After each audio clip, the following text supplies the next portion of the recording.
Morning. I want to thank you all for being here. I've spent quite a bit of time this morning visiting with parents that are sending their kids back to school here in the next month or so, and then also visiting with superintendents and school board members who are making important decisions on how we do that and we do it safely for our kids and for the teachers and adults that will be in those buildings.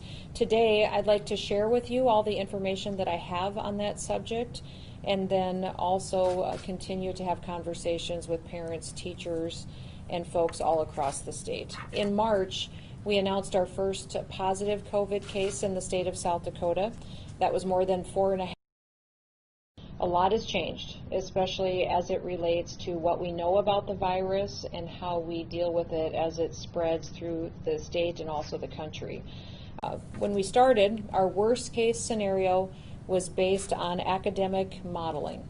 That means we were using research that we knew and modeling data to make decisions, and we planned for 5,000 people to be in the hospital on our peak day in June, but we did cut that in half, and today we have less than 50 people in the hospital needing elevated levels of care to get through the virus that they are dealing with. Today, we no longer have to rely on models. Today, we can turn to real-world data that we have right in front of us. And what do we know? We know that the vast majority of people who contract the virus, that their symptoms will be mild. And we also know that the vast majority of them will recover. We know that those 65 and older are those that are in the vulnerable population, and especially if they have pre-existing conditions, that they need to take extra measures to protect their health. We know that children, although they're not immune to the virus, typically don't get a serious illness from the virus.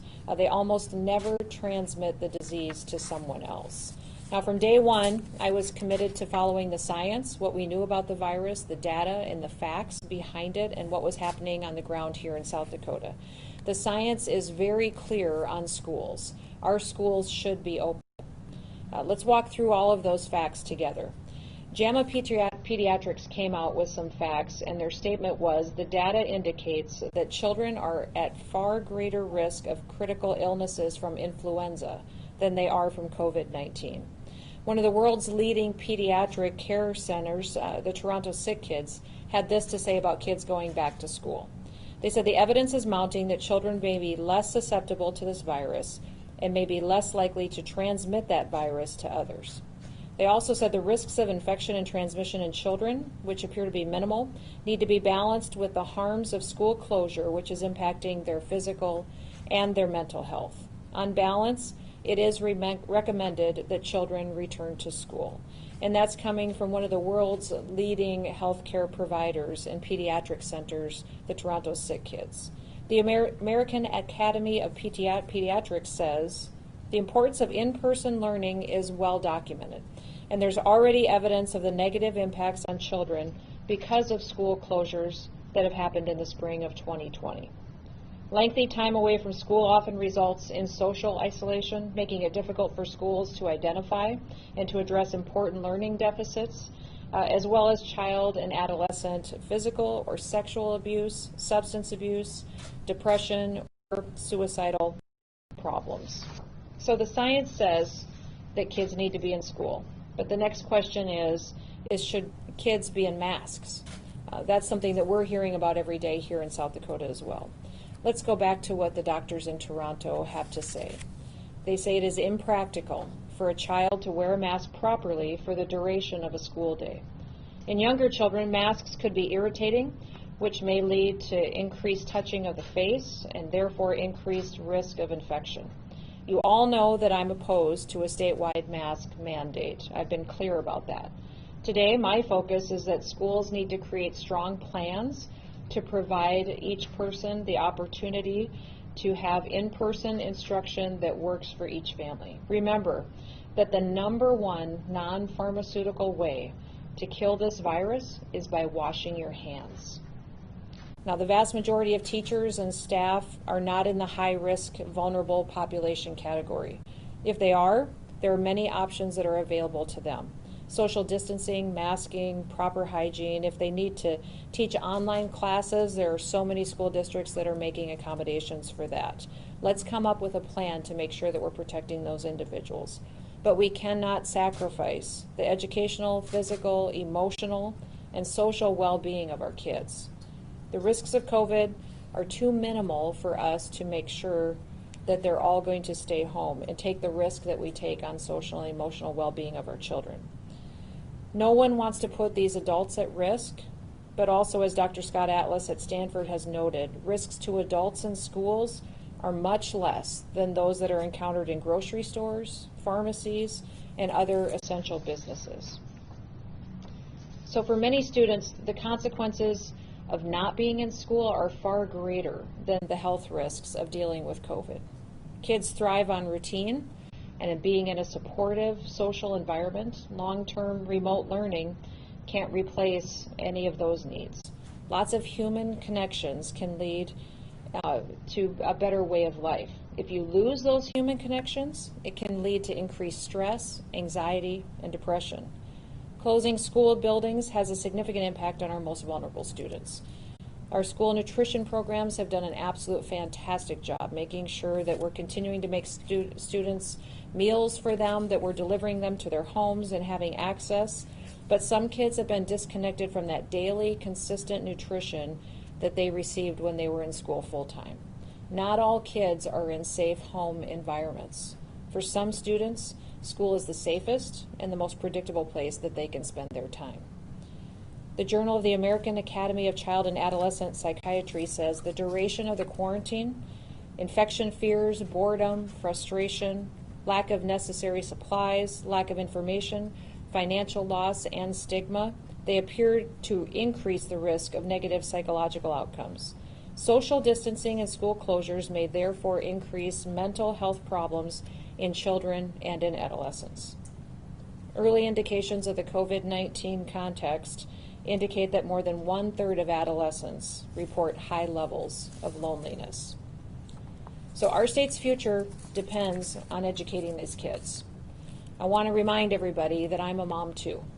I'm also a mom of a boy who struggled with asthma, breathing problems his entire life, and very severely dealt with that for many of his early years. I can't tell you how many moms and dads and kids have reached out to me and said, we need our kids back in school. Give us the flexibility to take care of our kids and do that in a responsible manner. Online learning got us through the initial crisis that we faced, but it is absolutely not a long-term solution. There's a very good piece in the Wall Street Journal that I would encourage all of you to read, and it outlines why remote learning just didn't work. Preliminary research suggests that students nationwide will return to school in the fall with roughly 70% of the learning gains in reading relative to a typical school year. That means they only received 70% of the benefit that they typically would have received in a normal year, and less than 50% of the benefits of learning in math. There's an even greater loss for minority and low-income children. Now in South Dakota, we are blessed to have fantastic and committed educators, teachers and administrators who step up each and every day to make the best decisions for our children. I've heard countless stories of teachers, classroom instructors at all levels who went above and beyond to make sure that they were still delivering lesson plans and care to those students who needed it in very uncertain times and in unique situations. They all made sure that we got through COVID-19 remote learning in a way that worked for each and every family. But as good and as committed as those teachers are, they couldn't reach everyone. Not every student participated in online learning. As many as 30% did not participate in some circumstances. Now think of that. Some of our schools haven't even heard from these kids since March. That cannot continue. So I've shared with you many times that my goal as governor is to make decisions that benefit the next generation. What we do today should be a catalyst for how our young people are prepared to start businesses, be successful, invest in their communities, grow their families, develop their careers, and have a quality of life here in South Dakota. So right now, the best decision that we can make for our kids, for their full development and their well-being, is to get them back in school, because their future does depend on that. And with that, I will open it up to any questions that you might have for me. Governor Bell? Sure. Shelley Conlon with the Argus Leader. Sure. Can you talk about how federal aid and state aid will be supporting these schools to make this transition into fall? And Yeah. how much will be used? Our school districts are facing extra costs that are incurred because of the needs that they will have to address within their buildings and to facilitate the hand washing, social distancing, things like that. So there has been about $47 million that has already come into educational systems in South Dakota. There also will be more funds that will be allocated from the state and federal government coming forward. In fact, I believe the bill that Congress is putting together now will be largely focused on getting some relief to deliver education and get kids back into classrooms. So while those costs are there, I believe they will be adequately addressed through resources that will be hitting our school districts and help them make sure that they're prepared for this next school year. You had mentioned the 30% not participating in online learning in some cases. Can you unpack that a little bit?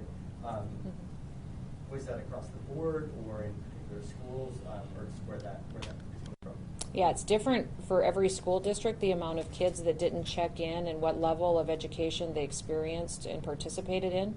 In many of our school districts, the kids and the parents weren't heard from, and administrators reached out to them to see how they were doing, but many of them we haven't had contact with. And I would say that one of the populations that this is very true for is our most vulnerable populations, those kids in high poverty areas, those kids that maybe don't have a support system around them. And those are the ones that I'm really concerned about. When we have a school district that makes a decision not to be open, many times the children that are the most vulnerable to falling behind and being neglected are those individuals in that community that need to be in the building. I think every teacher and administrator would say there's times that they saw a child come to school and it made them concerned for something that was going on in their life, that they helped bring in support and identified some concerns that they had. And that's what I think needs to be addressed and to be looked at, is those vulnerable kids that are disadvantaged already, how much more it's going to hurt them if they're not in the school building each and every day, getting a warm meal, having people who care about them, addressing concerns they may have in their lives. Can you speak to some of the concerns and other comments you heard from parents and administrators this morning? Yeah, I think it was great feedback on some of the things that they're wrestling with. Parents certainly have a want to see schools that are in place, but they also want to balance that with common sense. They know their children, and they know their children need to be in the building to learn and as much as they possibly can to be safe. Also know the realities of facilitating that in a public health responsible way. I think from the administrators it was a different perspective. You know, they're dealing with all the details and logistics that it takes to make it happen and address a wide range of concerns. You know, they're hearing from people all across the board who have opinions on every issue. So my goal is to help them get as many answers as possible, but also know and reassure the public that we're still dealing with a virus that we're still learning about. We know a lot more today than we did 4.5 months ago. And that also many times people want black and white answers, and this isn't a situation where we can give them that. That every day we're going to stay teachable and learn, see how things go, and make adjustments that make sense. But that there is a balance. That's the thing that was refreshing to me today, was to hear that every person really recognized the benefits of making sure that their kids were in a classroom. There was concerns about how it happens, but they all recognized that their children lost opportunity by not being in the classroom and learning. They also recognized that they were missing the social interaction, that their kids were struggling more emotionally with not having a normal way of life. They're concerned about their kids dealing with anxiety and fear based on what they see on TV and how adults talk. And so I would encourage the people of South Dakota to wake up optimistic, wake up happy, and communicate that to your children. If you turn on the news and watch that with your kids, remember and try to think about how that impacts them, and remind them about what's special about each and every day and the opportunities and the good things that they have, because it does have an impact on kids mentally and emotionally, and we need to remind them that that they still have a wonderful life and a lot of road ahead of them to where they're going to be successful. Governor, can you talk about how your office might be working with the Department of Ed to provide opportunities to get that 30% back on track in the fall? Well, we have been working with them extensively, and the Department of Health is making tools available and opening up processes with each school district. The school districts are the ones who have been reaching out to a lot of the families, but to be candid with you, we've had a dramatic decline in child abuse reporting that has happened, a lot of decline in neglect reporting, and it's because our schools aren't seeing these kids and we don't know what's happening at home or wherever they are. And that's my concern, is when kids fall off the radar, it's often not a good thing. And so that is the accountability measures that we need to have back in place, and it's a role that our schools fill, and it's going to allow us to make sure that we're identifying those kids who really do need the help and get out there and support them and take care of them. Can you possibly be more specific on the dramatic decline? Well, it's significant. We can get you all those data points if you want, but it's hard to predict exactly the number of kids because we don't really know what situations they're in. But there has been a decline in reporting of those types of cases, basically because people have not been interacting to where those kind of cases get reported. Stephen? I think you said JAMA as far as masks being practical for kids. At the same time, the Medical Association has called for masks to be required for kids in schools. I'm wondering how you balance that with, that wearing masks or taking other preventive measures might help schools stay open during the fall, might help prevent the resurgence of the virus, and why not encouraging or recommending that schools wear masks? Well, the reality of the situation is that there's very, very low transmission rates between children. Children rarely get seriously ill. If they do, many times they have an underlying condition that has caused the virus to create complications for them. And I think the common sense of how kids handle masks and the reality of them keeping them on for 7-8 hours a day is going to be a challenge in how they learn. I mean, Stephen, just watching you during this press conference, I think you've touched your mask probably 6-7 times. So, I mean, that's an adult. And that's the struggle that we all have. And I think having kiddos sitting at their desk trying to learn while they're fidgeting with a mask and trying to breathe and not have it bother their nose or their ears, all of that is a reality that our teachers and our administrators are going to have to deal with. And if the most effective thing those kids could do is be washing their hands on a regular basis throughout the day. And especially since there's very low transmission rates between children, I think it is an option for kids and parents if they want to pursue it, but it should not be mandated. Governor, if there was to be a bad outbreak in a school, does the state kind of have a plan on how they would handle that situation? We are telling school districts that they not set a threshold on positive cases. As you know, in the state of South Dakota, we've always focused on hospitalization. And how many people are in the hospital and the capacity to take care of people should they get sick. I think every school district's approaching it a little bit different. Some of them are thinking of ways that if they have an issue in a classroom, isolating that classroom, notification processes, giving parents as much information as possible. But I am encouraging them not to set thresholds for if they would decide to call off school or not call off school, because they will be calling off school all the time. And that inconsistency will create more uncertainty for these kids and those teachers and make it even harder to learn. That this is a virus that we've said for months is going to spread across the state of South Dakota. We will continue to see increased positive cases. We're going to go up and down and get through this, and we just need to make good decisions to help us get through it in the best way possible. There's a resurgence that's bad enough. Is it a possibility to close schools statewide again? I believe that we've learned so much about this virus and how to deal with it that we're in a situation where that's not something we're looking at today. But we will always continue to look at the facts. But I think that with what we know about how this virus impacts children and the other consequences of calling off school, that I don't see that in our future.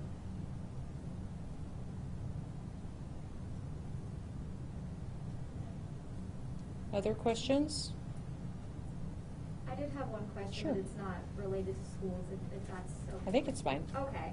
I was wondering if you could talk about the Upscale Program that you just announced. Yeah, the Upscale Program is going to be fantastic. I hope people will participate in it. It's going to give us the opportunity to utilize our technical universities in a way that will give people an educational a point to where they can create a skill that will fill a job need that we have that would get them into a higher paying job and an opportunity that they didn't have before. So I'm hopeful that folks will recognize that even though we've had some challenges, this might be a unique opportunity for them to get the training they need to get a job that would help better take care of their family into the future.